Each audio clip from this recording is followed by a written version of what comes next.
5.245 million more Americans filed first-time claims for unemployment insurance last week. The Labor Department reporting these numbers today, and it, of course, returns us to a sense of urgency as to that difficult question: when is the country going to reopen? What states can handle it, if any? What states can be ready to take that plunge and do what Senator John Kennedy said needs to be done last night on Fox News? He said, "Listen, we need to reopen the country, and the virus is going to spread, and we better be ready for that." I'm not sure we are. I don't know. I mean, listen, I'm devastated by the economic toll this has taken. I am heart heavy. I ache for people who are terrified about how they're going to get their next meal. The videos of food banks that are just lined around the block for blocks and blocks, people who are in trouble. I am relieved that a lot of people, millions of people, found an extra $1,200 in their bank account yesterday, which will buy a lot of groceries. These checks, these deposits are being made. The checks are going to be mailed out. We've put together the IRS link for you to check your status. And man, is that thing spinning like a little pinball machine. The MyPillow text line. This text message feature that we introduced a couple of years ago is very valuable to us because I get to see a lot of feedback that you give us directly. And if you're a jerk, you get blocked and you go away and we don't see it again. So hopefully you'll play nice. 99% of people who text us are respectful and civil, even if you disagree. But if you text the keyword cash to 1-800-655-6453, we will send you back the IRS link with it. You can click on to see if the money is coming to you.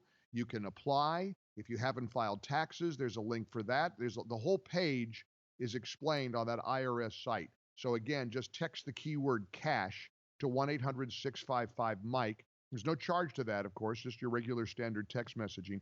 800-655-6453. And again, we'll send you back instantaneously the link to the IRS site that you can check out to see if the money is pending in your account, if it's coming, if you're going to get a paper check. And again, one of the early misinformations was you had to have filed taxes for 2018 in order to be eligible. That's not true. There's an option for people who did not file taxes. Heck, they're giving, and I don't have the stomach to even get into this today. They're giving stimulus recovery money to illegals in California, tune of about $125 million. Now, again, let's hold on. Let's hold on that. I'm not ready. I'm just not ready. One thing at a time. One thing at a time. Here's the president yesterday in the White House, cut number 1 from Grabian, talking about the peak of coronavirus in America. The president believes we have passed it. The battle continues, but the data suggests that nationwide we have passed the peak on new cases. Hopefully that will continue, and we will continue to make great progress. These encouraging developments have put us in a very strong position to finalize guidelines for states on reopening the country. He also went on to say that there was a May 1st deadline. He argues, and what are we today, April the 16th? The president makes the case that some states can open even earlier than that. Here's cut number 2 from Grabian. What we had before was a miracle, and we think this is going to be even more than a miracle. We're going to do it because we have the greatest people in the world. We'll also be speaking to America's governors tomorrow, and then we'll be announcing exactly what's happening. You already know we'll be opening up states, some states much sooner than others. And we think some of the states can actually open up before the deadline of May 1st. And I think that will be a very exciting time indeed. Governors are looking forward. They're chomping at the bit to get going.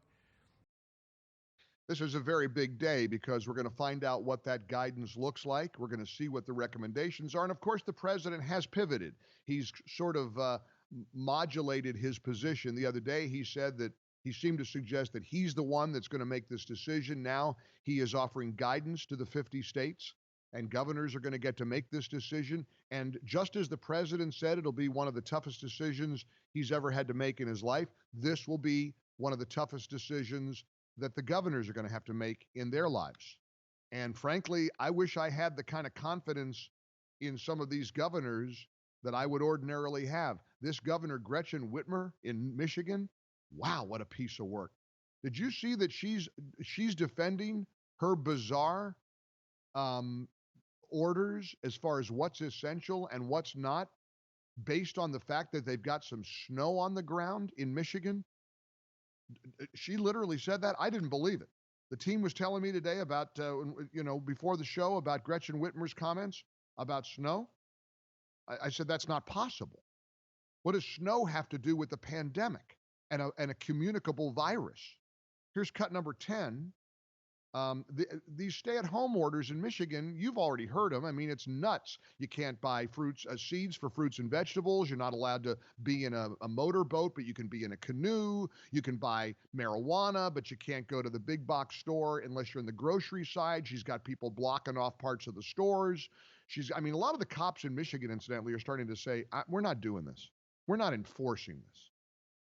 So when I was told she somehow attributed the weather to part of, to at least explain her restrictions, I didn't believe it. But sure enough, here it is. Cut number 10. This is the governor of Michigan, Gretchen Whitmer, talking about her excessive restrictions and the weather on the Today. So we just had snow. I've got snow on the ground here in Michigan right now in Lansing. We're expecting, up to 30 inches in the Upper Peninsula. The fact that we're cracking down on people traveling between homes or planting or landscaping or golfing really for a couple more weeks isn't going to meaningfully impact people's ability to do it, because the snow will do that in and of itself.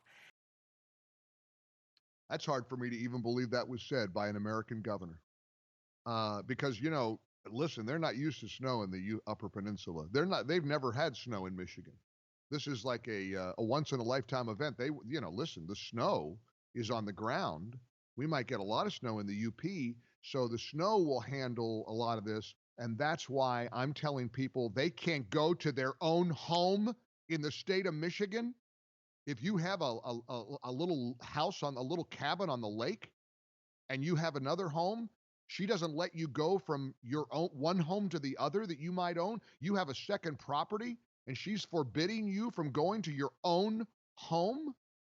She's making the Home Depot rope off, or Target rope off areas that have any other product except groceries. You can be in a canoe or a kayak. You're allowed to do that, but you can't be in a little motorboat. And that's the lady who's going to make a decision about when to reopen Michigan. So forgive me if I'm a little bit dubious of some of these governors' ability to navigate these very, very dangerous, tricky, treacherous waters. I don't know the answer here. I wish I did. I'm glad I'm not in anybody's shoes who has to make a decision. Senator John Kennedy last night said on Fox News, we need to reopen the country now. I don't know that he said now. We'll play his exact quote. We have to reopen the country, and the virus is going to spread, and we have to be ready for that. Are we ready for that? What's it going to look like when we wake up one day and we say, okay, we're opening up X number of states, and oh, look, it's surging in these states. People are getting sick and people are dying. What are we going to do then? How do we handle that? Are we ready for it? Do we have the stomach for it? Tough questions, I know.